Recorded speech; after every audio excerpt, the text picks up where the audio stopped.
one more time. You're good. Okay, so Jess, take us off where you left off. I'm going to mute myself and you can dive right in with the presentation. Okay. Hi, I'm Jess. Thank you so much for having me. I am super excited to chat with you guys today about my work here in Newfoundland. And I'm told that I have to talk for like 20 whole minutes by myself before I'm allowed to chat with you guys. So I figure let's get that over with. All right. You can chat for 15 if you want. Doesn't need to be the full 20. Don't worry. Right. Okay. Actually, I probably should since we're perfect. A couple minutes behind. All right. Let's see if I can get this up and running. Okay.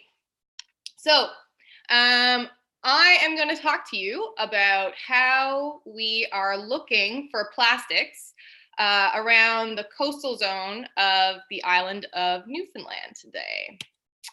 So I figured that I would start with a little bit of an introduction. Jessie has already kind of done most of it, but basically I'm a marine plastic pollution researcher. I work out of Memorial University of Newfoundland. And basically most of my job right now is running a plastic debris monitoring survey. So you could kind of say that I am a glorified garbage picker.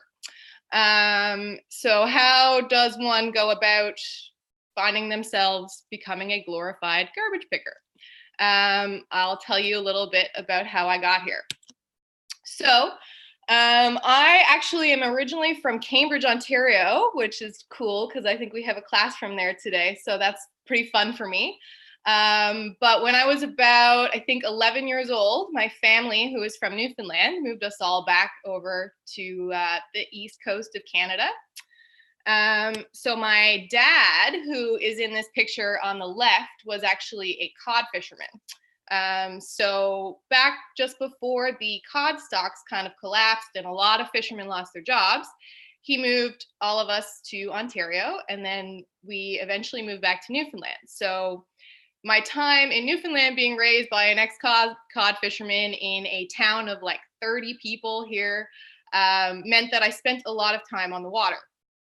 So you might think that the next step would be, oh, so then she went and did marine biology. But actually, no, when I finished high school, I went into engineering for about a year, and I hated it, and I quit it, and my parents got mad at me. And then I went into marine biology, and when I was in marine biology, I was studying stinging cells in sea anemones. As you can see here, I didn't like that too much either. So I decided to kind of switch it up for the second time. And I found a master's program in the very tip-top northwest corner of Iceland. So this program was going to take my marine biology degree and make it something that was a little bit more like I could work with people. So my master's was in coastal and ocean management. And funnily enough, when I was writing my thesis for my master's degree, I actually ended up coming back to Newfoundland to do my research. So my research for my master's was on plastic ingestion in cod. So I was looking at the plastics that fish were eating here on the coast of Newfoundland. And it was actually kind of like fate, and everything was coming together because it was just really funny that I was working with Atlantic cod, and I was the daughter of a cod fisherman and a marine biologist, and everything kind of worked out in the end. So this here is a picture of some little pieces of plastic that I found in codfish here during my research. So most of these, as you can tell, are quite small. Plastics that are this small or in like smaller than 5 millimeters, which is like half a centimeter, if you can picture that on a ruler.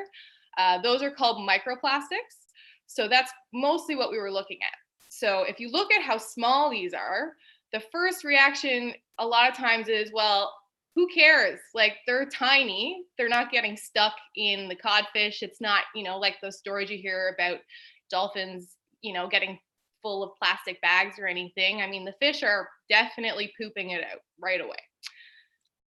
So to kind of quickly explain why this matters for pieces of plastic that are so small, the first thing is something called bioaccumulation. So what that means is as you move up the food web in the marine environment, bigger and bigger animals up to predators start to have more and more plastics in them. And the reason that that happens is because if you imagine the tiniest animal in the ocean, which it would be like a zooplankton and is pretty much microscopic. So let's say that for a meal, a zooplankton eats one microplastic. So now think about something way up near the top. So think about how many zooplankton a blue whale would have to eat in a single meal.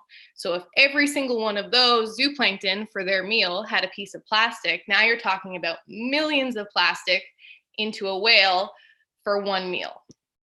And again, the whale can definitely poop that out. That's super small. But the problem is that plastics carry a lot of contaminants. So they have a lot of funky chemicals. So a lot of this is just because of the way they're made. So when people make plastic materials, they'll put things like flame retardants and dyes and plasticizers and things that make them harder or softer. And they're really not good for anybody. You wouldn't want to sit down and eat a meal of plastics, I'm sure. But also, plastics are kind of a double whammy because when they're in the ocean, they can act a bit like a magnet. So there's lots of contaminants out there in the ocean already, but because the ocean is so big, they're very dilute. So they're very far apart. They're not very concentrated. They're not doing a whole lot of harm in most areas, but these plastics go around and they just kind of suck them all up. So when something eats the plastic, our digestive system is pretty acidic.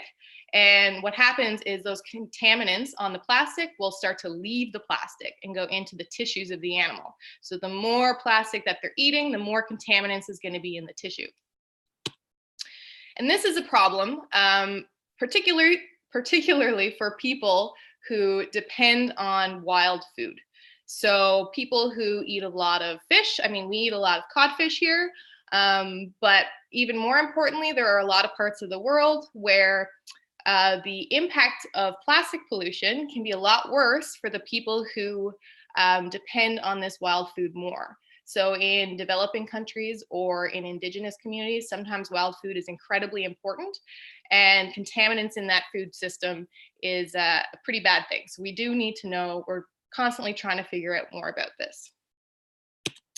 So if we go back to this picture here of these microplastics, Jesse, I'm wondering if you could pick a class and see if anybody can identify any of this for me and tell me what they think even one of these pieces is, or any of these pieces. Yeah, sure can. Okay, so Miss Foster's class. Thoughts? We got it. No. Yes. Not really. Part of a plastic bag. No? Bag?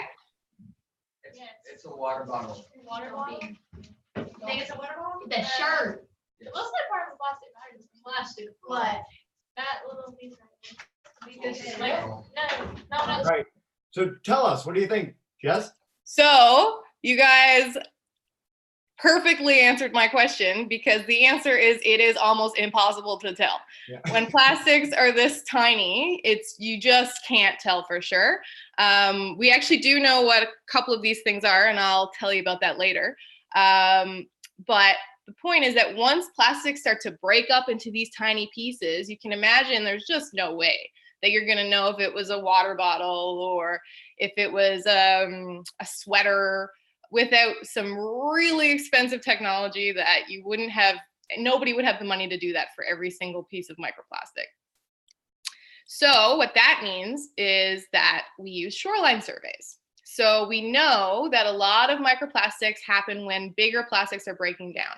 So we need to go to where the bigger plastics can easily be found and figure out what kinds of plastic it is, and then use that to figure out what ways we can use to stop plastics from entering the environment. And that's what we do with the Placentia Bay Ocean Debris Survey. So essentially, we just go around and we look at shorelines and we look for the big plastics and also the small plastics so we can watch how much they're fragmenting on those beaches. And why is it so important that we're doing this in this like one little spot on the island of Newfoundland? So we know that plastics have been in the news a lot. We've probably seen them about whales washing up from choking on plastic. And in 2017, there was actually 350 million tons of plastic produced, brand new. And generally, each year's plastic production, about 40% of that, so almost half, is packaging. So packaging is made to throw away. So that ends up being, for 2017, somewhere like 140 million tons of garbage produced. And there is argument that, packaging a lot of times now, a lot of it's recyclable, but I'm not going to get into the big recycling debate here now, but one thing to pay attention to is this graph on the left shows you that even though we're still doing all of this recycling and it's picking up every year, you can see that the growth curve of plastic production is increasing exponentially. So something kind of isn't working very well there. So in all of our work with the Ocean Debris Survey, I wonder if anybody or a classroom has any guesses on what we find the most of on beaches here. All right, so for that, Ms. Damianakis' class, any thoughts? Bottle caps. Bottle caps, water bottles. Oh, the thing Plastic from the bucket. Like The the yellow plastic thing that's Oh, on yeah, okay. We got bucket pieces. We got, great job, guys. What do you think, Jess? Okay, so that is a lot of things that you would think you'd find a lot of on beaches, because when we look at those big, like Great Canadian Shoreline Cleanup or Ocean Conservancy coastal cleanups, we hear a lot about things like plastic bags and plastic bottles and plastic straws. And that is true, for sure, that they're finding mostly that stuff. But that's not what we find. So it's important to remember that every place is different. So this is a picture here of what we find the most of. And I'm going to throw out one more question and one more class. Does anybody have any ideas about what these pictures are of? All right, so Miss Hans's class, what do you guys think? What we got? Any thoughts? Don't be shy. If you are shy, we can find unshy people. I'll give you a hint if you want. You want a hint? Yeah, give us a hint. Okay. I like the nodding. Here's your hint. Okay. What do you think, Miss Hans? Here's your hint. Ropes, okay. Yep. So if we zoom in on this picture, you see that? So by far, the most of anything we find is these little threads from rope. So it's from fishing industry, but also potentially from things like shipping, aquaculture. All of these marine industries use rope. And this was never a problem. Fishing and shipping and aquaculture, maybe not in Canada, but in other places, has been around for hundreds of years. But it was always kind of organic or hemp cotton rope that, it wasn't really an issue. It'd break down in the water. So since the big plastic explosion, all of that rope is now plastic, and it frays and just releases thousands and thousands and thousands and thousands of threads. So guess what 2 of those 5 items that I had on the loonie were? So those are from rope or fishing line. So the thing that I want to point out here is that we all guessed, water bottles and plastic bags, because that's what we hear a lot about, because there's a lot of global plastic monitoring things that want to give you these big numbers for the whole world. But if we think about it, when we're trying to do something about plastic on shorelines, it happens at local levels. So it's our government or our town councils or our mayors that make these policies to try to stop things from entering the environment. So if we're going to make policies all the way down here, let's say in St. John's, then we can't use these huge global numbers. So for us in Newfoundland, if we said, okay, so most of the things that they're finding in these big global reports are plastic bags, so that should be our #1 priority. It wouldn't be the most efficient way to kind of fix the plastic pollution problem in our waters here. So that's why all around the world, people are asking that there's more regional monitoring, so more small places to look at what's happening and what's showing up on their shores. And because of that, there's a whole bunch of these booklets and guidelines that tell you how to go out and do a shoreline monitoring program. So I spent a lot of time, and this was the beginning. It's gotten bigger than this, but this is 255 science reports that I read that did shoreline studies. And this is where they happened. So one thing that I'd like to point out here is to pay special attention to where on the map these dots are concentrating. Okay, so all of this coastline up along the top, I don't know if you can see my arrow, but all of this northern area is pretty well blank. And even if you go way down south, you can picture, this is still places like Brazil and Australia. It's kind of warm, maybe sandy. So what does that mean? So basically, the way that the guidelines are now, it's very hard to make these programs in places like Newfoundland, where I don't know if you can see behind me, but it's always cold and raining and snowing and it's full of rocks, and we're definitely not known for our tropical sandy beaches. So just to kind of finish off here, I wanted to show you guys kind of 3 big problems that we noticed when we were trying to create our own protocol or our own kind of program for looking for plastics, and then what that means for how we're looking for plastics around the world. So the first one is that they all say, if you're gonna do a good program for looking for plastics, you should make sure that you look every season, because plastics change kind of every season. They're moving differently, they're showing up in different places. So that includes winter. So all of these documents make sure to tell you that you should do it in winter, but guess what they don't mention? So they don't mention ice and snow. So this is what our sample sites look like in the winter. And you can imagine that the way that we look for plastics has to be different when there's snow and ice on the beach than when it's just a sunny summer day. So I kind of took those same studies here for you, and I just put a filter on the map so you can see where most of the snow cover is around the world. So this is the average snow cover over a year, I think. And you can really see how those dots are almost just avoiding that snow line all across, right? And it's because nobody has given anybody any ideas about what's the best way to look for plastics on a beach when it's covered in snow or there's a huge piece of ice in your transect. So problem number 2 this is always a fun one for us. This was the first one we noticed when we went out. So if you want to look for small microplastics on a beach, the kind of generally agreed upon thing to do is you go out and you take the top 5 centimeters, so just the surface bit of sand from your beach, and you just put it in a sieve, which is basically like a kitchen strainer that you would use in spaghetti, and you shake it, and then you're left with plastics. So everything that's bigger than a grain of sand will stay in your sieve. So that looks something like this. So you can see the holes in these sieves are pretty small, and then you just shake the sand through and you can really clearly see that blue piece of plastic there. This is what our beaches tend to look like in Newfoundland. So when we throw down our quadrat, it looks a little bit different. So this quadrat here is a sample area that is 1/2 meter by 1/2 meter.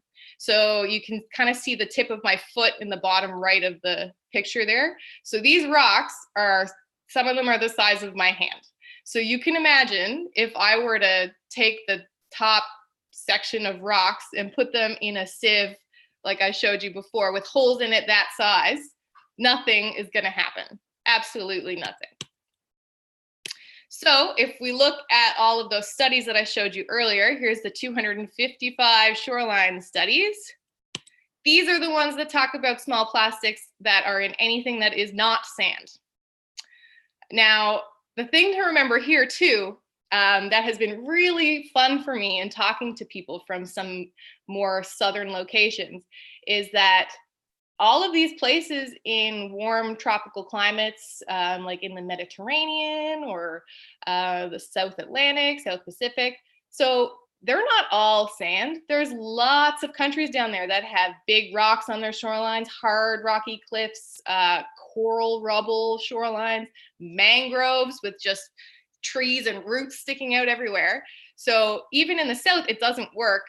It only works for sandy beaches, right? So when we say this is how microplastics behave or show up on shorelines, we don't actually mean shorelines. We mean this is how microplastics show up and behave on sandy beaches. And it's important that we make that distinction here. And the final one. So when you're looking for microplastics on a beach, you are almost always are recommended to go to what's called the strand line or the rack line. So that's just an area of a beach where everything that the tide leaves behind when it goes out kind of stays along this line, depending on how high the tide went.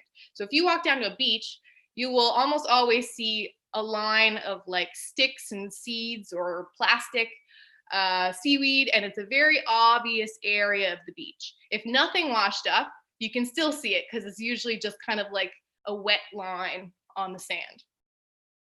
So this is what that looks like on Newfoundland beaches.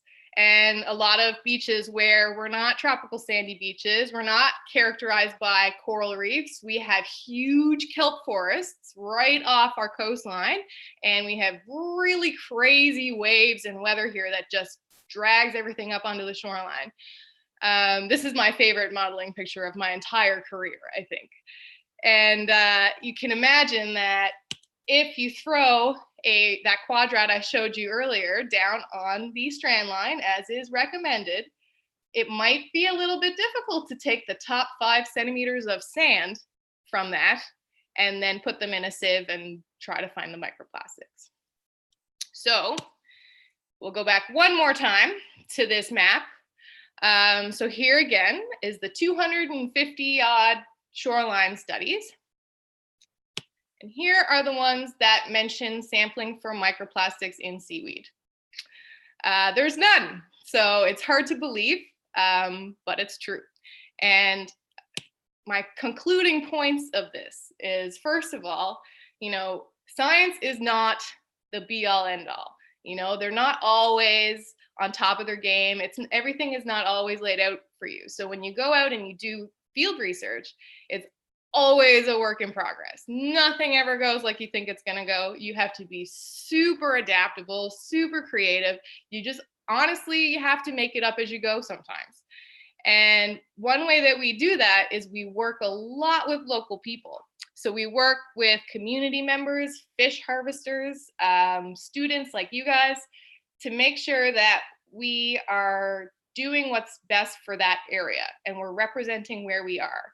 Because a lot of times local people know way more about what's going on in their local area than some scientist from Greece.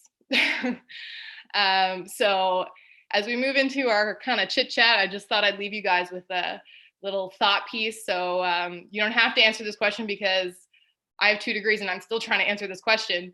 But if you have any ideas about how to approach some of these problems that I've brought up, then I'd be more than happy to hear about them. Outstanding. Well, thank you so much, Jess. And as you come off screen share, we're going to dive in with questions. We have a few groups watching on YouTube Live too. If you have already passed on questions, which is great, but please do that. And I want to stress, having just come from St. John's, that may not have been the best tourism commercial for Newfoundland, but you should definitely go. Even if you're not going to the beach, it's a fantastic place. All right, let's dive in with questions, guys. So we'll start with Miss Hans's class. If you guys want to kick us off, come on up. Who wants the question? Adamir, come up. Come right here. No worry, all good. Sit here so they can see you. The camera's right here. Is it hard picking up the trash in Newfoundland with all the weather problems? Yeah. Like, that's a question for Jess. Yeah. So is it hard picking up the trash there because of all the weather, because of all these difficulties? Is it difficult? I actually should have put some pictures from Fieldwork in that slideshow. It is very hard. And you know what? That's a really good question, because that is something else that is never mentioned in these documents and guidelines, right? So when we go out and we do these surveys, a lot of times you have like 100-kilometer winds and you can barely stand up, or it's raining so hard that everything's just glistening and you can barely see what's in the seaweed or on the rocks. Or other times in the winter, you can't feel your fingers, and we're supposed to be like logging things on our phone, and our fingers are so cold that the phone won't log anything. And these are all things that affect your results, because how your researchers feel, or if they're freezing or wet and they're blowing over with the snow, they're probably not going to get the same results, right? So these are all things that are currently not addressed in these monitoring documents that definitely need to be, for sure. Yeah, it's a great question. All right, let's head to Miss Damianakos' class. You guys have one? Come on up. Yep. Yep, you're good. Oh, Go on. Okay. How many years have you been working for plastic? how many years have you been doing this, Jess? How many years? Yeah. I think I started in 2016, so only 3. Okay. But if you count, 10 days a month doing this for the last year and a half, it's a lot of days. We appreciate it no matter how long you've been doing it. It's very impressive. All right, Miss Gill's class, you guys want to come up? Great. Can you ask this question, please? Right to the screen. It's your garbage patch question. Right here. Hey. What are your thoughts on what should be done to remove the Great Pacific Garbage Patch and to prevent future garbage patches from forming? Nice. And can you tell us what the Great Pacific Garbage Patch is, just for people who might not know? So in all of our oceans, the way that the currents kind of circle around near the continents, there ends up being this effect where all of the plastic from that ocean eventually concentrates in the center. And it's very hard for it to get out due to the currents. So we get these huge concentrations of mostly microplastics floating on the surface in the center. So the Great Pacific is the biggest one, but there is actually 5 around the world that are quite considerable. So that's a 2-part question.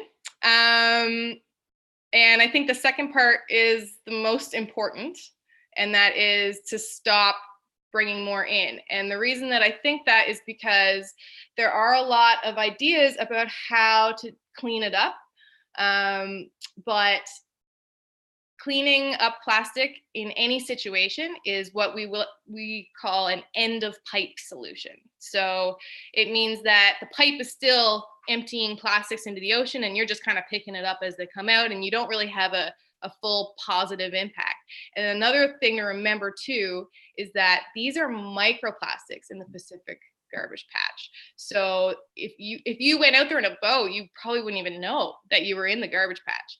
So the only ways really to take those out once they're in would mean virtually like sieving things off the surface. And guess what else is about the same size as microplastics? Zooplankton and plankton. So if you went out and tried to kind of sieve or strain everything off the surface of the ocean, you're going to take out what is probably the most important organisms in the ocean with it. So it is super important that we stop the pipe. And that means stopping things from entering. And that comes down to a lot of different potential answers, but a lot of things that we can do ourselves as well. Excellent. And I'm really glad we got to that. A lot of people assume the garbage patch from pictures is this, large pieces of plastic that are all on the surface that you can skim off, and it's not the case. And so excellent answer. All right. Miss Foster's class, let's go to you guys. You guys have a question, come on up.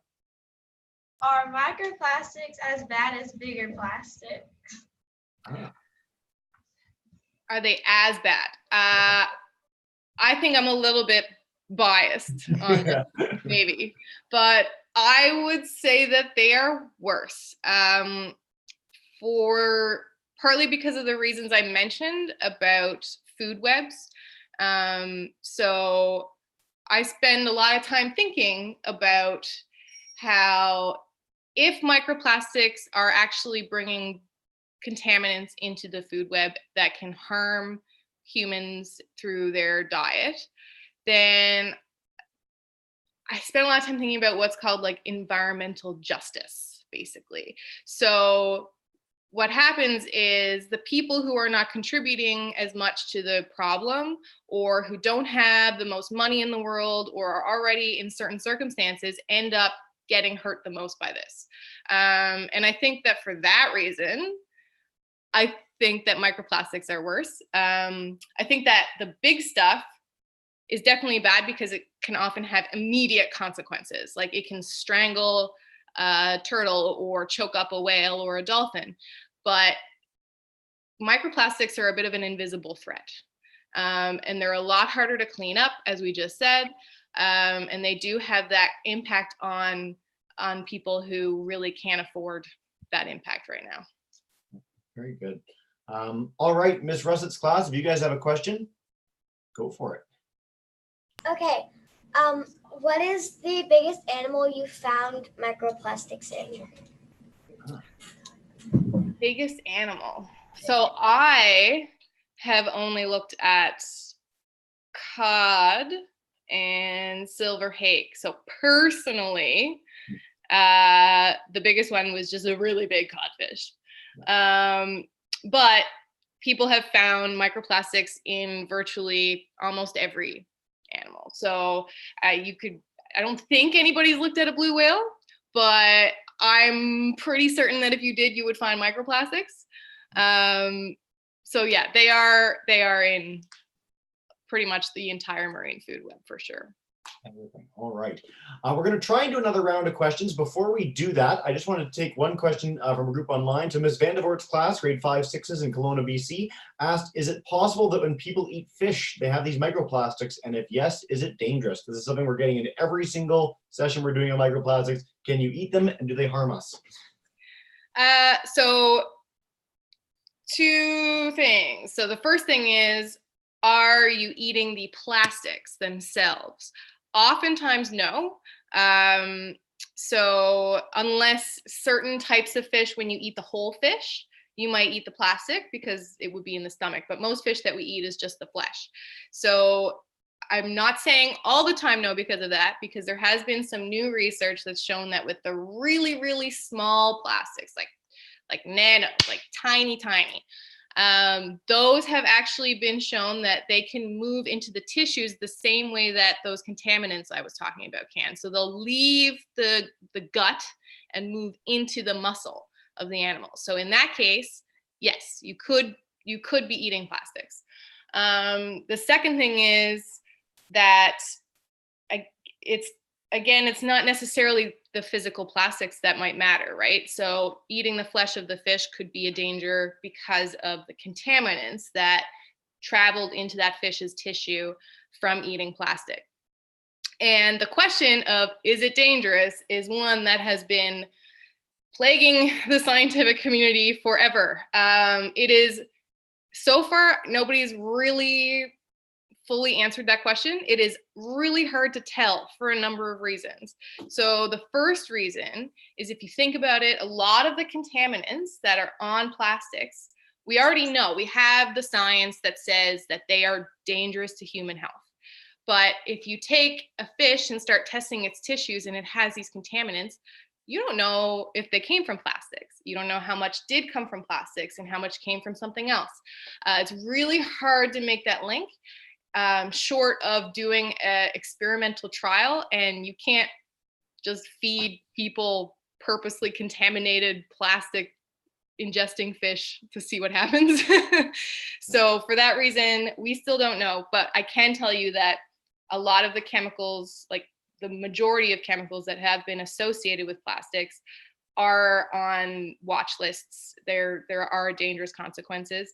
But so far, researchers who have been looking at the levels of these in fish tissues, haven't found it to be dangerous levels yet in most areas of the world. All right. That was fantastic, Jess. What I think we might do, just because we're at 45 minutes now, and that's totally my fault from the beginning, and I want to make sure that classes get to switch over and don't have to leave in the middle, is I'll take another question from you guys, but we'll take them online. So we'll pass them all along to Jess and through email. So I'll send a wrap-up message at the end of this with some really great resources you guys can check out. Send me a message. I'll pass it on to Jess, and we'll make sure we get your questions answered. But before we wrap up, Jess, is there one last message we can do for classes? Like, what can they do to help this issue right now? Like, they leave the session and they can go do something. What is that? So we always hear about reduce, reuse, recycle. And I think that we're forgetting that those are not three equal terms. Though that is a hierarchy. So it's in order of priority. So a lot of time what we hear now is about recycling, which is great, but it's not the top of the list. So we need to make sure that we're not getting distracted, because if all we're talking about is recycling, then what could end up happening, and in my opinion is already happening, is big companies can keep producing lots and lots and lots and lots of plastic and just kind of say it's okay because it's recyclable. So what needs to happen is less plastic needs to be produced. So we need to pay more attention to those companies that are making an effort to not make it, instead of just saying it's recyclable so the people who buy it can deal with it. Excellent. And so from your guys' end, do make those sort of choices. Like when you go to grocery store, don't buy a plastic bag, bring your own bag, use a reusable bottle, use a reusable lunch bag. Those sort of things do make a big difference from a small scale if everyone does them. So thank you so much, Jess, for joining us today. This is fantastic. What we do at the end of every session, I'm going to demute every class's microphone. And so Miss Gill, Miss Foster, Miss Hans, Miss Demianakos, Miss Russet, you guys are all demuted. If you could join me in saying a huge thank you to Jess for joining us today. Thank you.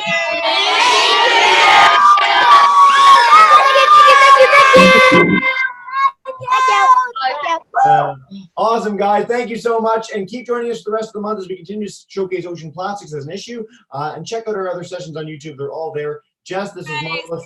Thank you so much. Thank you. Have a nice rest of your day, guys. And see you later.